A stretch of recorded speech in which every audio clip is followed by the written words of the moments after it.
Good morning all of you.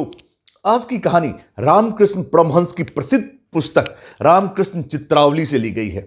वास्तव में यह कथा इतनी खूबसूरत और इतनी चरितार्थ है कि जब आप सुनेंगे तो पाएंगे आपके कॉर्पोरेट या आपके ऑपरेशन लाइफ से किस तरह से जुड़ी हुई है।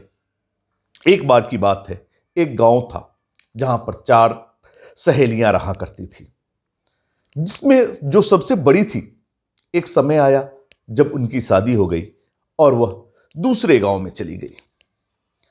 कुछ दिनों के बाद जब किसी कार्यक्रम में वह पुनः अपने गांव में लौटती हैं तो उनकी वही तीनों सहेलियां फिर मिलने आती हैं और उनसे पूछती है कि तुम्हारे पति कैसे हैं।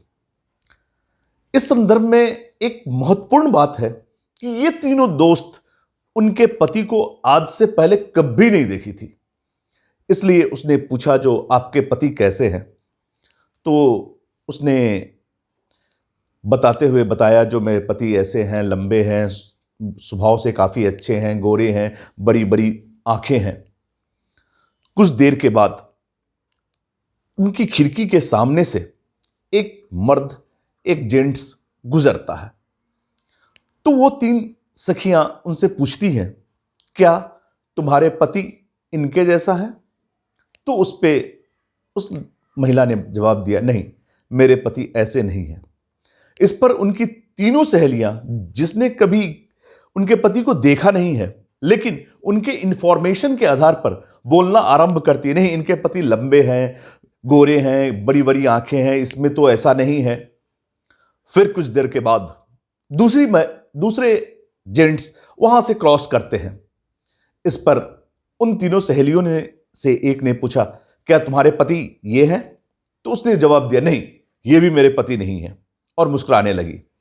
तभी उनकी सारी सहेलियां पुनः यह बातचीत करने लगी, नहीं, इसके पति गोरे हैं, लंबे हैं, ये ऐसा नहीं है, वो वैसा नहीं है। आपस में काफी वार्तालाप होने लगी। कुछ देर के बाद एक तीसरे व्यक्ति आए। जब उससे पूछा गया कि यह आपके पति हैं, उस पर उसने जवाब दिया, नहीं। फिर आपस में बातचीत होने लगी, नहीं, इसमें और उसमें ये कंपैरिजन है, इसमें वो कंपैरिजन है। जहां तक एक महत्वपूर्ण बात यहां पर है कि तीनों सहेलियों ने उसके पति को अभी तक देखा नहीं था, लेकिन उसके बावजूद भी केवल इंफॉर्मेशन के आधार पर आपस में बातचीत शुरू किया, जी ये ऐसे हैं, वो ऐसे हैं। कुछ दिनों के बाद एक चौथा पुरुष मैन पर्सन उधर से क्रॉस करता है। उस पर तीनों दोस्तों में से एक सहेली ने पूछा, क्या यह तुम्हारे पति हैं? उस पर वह महिला केवल चुपचाप होकर बिना कोई जवाब दिए हुए मुस्कुराने लगी।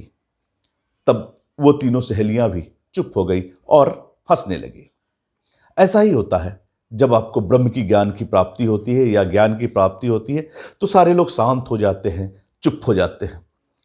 अगर आप इसे अपने आज के परिप्रेक्ष्य में या कॉर्पोरेट लाइफ में देखें तो आज होता क्या है, लोगों की जानकारी बहुत कम, सारी जानकारी ज्यादातर इंफॉर्मेशन के आधार पर या फिर परसेप्शन के आधार पर निकालते हैं। उसके बाद आपस में झगड़ा, झंझट, और एक दूसरे को यह बताने का प्रयास करते हैं उन लड़कियों की तरह कि मैं ज्यादा जानकार हूं और मुझे इसके बारे में ज्यादा जानकारी है। नतीजा, हम कभी भी सही स्थान पर या सही रूट कॉज पर या उसे किस तरह से एग्जीक्यूशन करना है वहां तक नहीं पहुंच पाते। किसी भी चीज के एग्जीक्यूशन के लिए या फिर किसी भी डिसीजन के लिए आपका वहां पर होना और वहां पर जानना अति आवश्यक है, क्योंकि जब तक आप उसके वास्तविक चीज को नहीं जानेंगे, वहां कहां, क्यों, कैसे होता है, तब तक आप सही निर्णय नहीं ले सकते हैं। आज बहुत सारे ऑर्गेनाइजेशन में ज्यादातर निर्णय इंफॉर्मेशन या फिर परसेप्शन के आधार पर लिया जाता है, जिसका परिणाम न कभी मिला है न कभी मिलेगा। इस संदर्भ में एक छोटी सी बात मुझे याद आ रही है। यह लगभग 2010 की है। उस समय मेरा बेटा बहुत छोटा था, बड़ा वाला, जिसका नाम पार्थ सारथी है। उस समय लगभग 2 या 3 साल का रहा होगा, और उस समय नई नई गाड़ी नैनो निकली थी।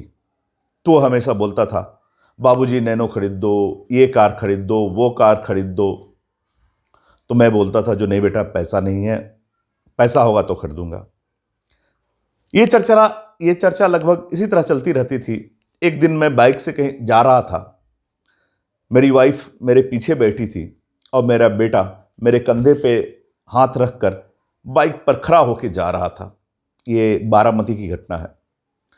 रास्ते में वो फिर स्टार्ट किया, खुशियों की चाबी नैनो मुझे खरीदना है। तो उसकी माँ ने बोली, जो बेटा पैसा नहीं है, पैसे की दिक्कत है। तब उसने एक बड़ा ही अच्छा जवाब दिया, पैसा कमाना कौन बड़ी चीज है। तो उसने, मेरी वाइफ ने बोला, जो तुमको क्या मालूम है पैसा कमाना इतना आसान है, पैसा के बारे में तुम जानते क्या हो, और पैसा आता कहां से ये तुम बताओ। तब उसने बड़ी ही खूबसूरत जवाब दिया, पैसा कमाना कोई बड़ी चीज नहीं है, एटीएम में जाना है, पुट पुट पुट 4 बार करना है, पैसा आ जाएगा, गाड़ी खरीद लेना है। शायद उसे यह मालूम नहीं, ये 4 बटन दबाने के लिए 30 दिन मुझे कितना मेहनत करना पड़ता है। आज बहुत सारे ऑर्गेनाइजेशंस में यही स्थिति है। लोगों को केवल यह मालूम है पुट पुट करने से पैसा निकलता है, लेकिन उसके पीछे कितना मेहनत होता है यह किसी को जानकारी नहीं, जिसका परिणाम यह होता है कि लोग सही डिसीजन नहीं ले पाते, सही निर्णय नहीं ले पाते, और अपेक्षाएं ज्यादा होती है, जिससे अननेसेसरी प्रेशर उत्पन्न होता है, न केवल उन पर जो डिसीजन ले रहे हैं, बल्कि उन पर भी जो इस कार्य का संपादन करने वाले हैं। इसलिए यदि आप किसी भी ऑर्गेनाइजेशन में हो, जब तक फ्लोर पर सही चीजों को देखें नहीं, तब तक न डिसीजन लें, न किसी को एग्जीक्यूशन के लिए बताएं, क्योंकि लगभग 99% लोग का जो डिसीजन होता है या तो इंफॉर्मेशन पे होता है या फिर परसेप्शन पर, जिसका परिणाम अननेसेसरी प्रेशर, बहुत सारी बीमारियां और बहुत सारे कंफ्यूजन है। अगर आप सही डिसीजन लेना चाहते हैं, निकले एसी से, पीसी पर काम करना छोड़े और फ्लोर पर आए, क्योंकि एसी, पीसी और सीसी में रहकर कभी भी किसी चीज का सही डिसीजन नहीं होता। लेकिन दुर्भाग्यवश आज हर कोई एसी में रहकर पीसी पे काम करते हैं और सीसी में रहकर सोचते हैं कि सारा डिसीजन सही होगा। डिसीजन लेने के लिए मेहनत करना पड़ता है, नहीं तो मर्जी आपकी। जय हिंद।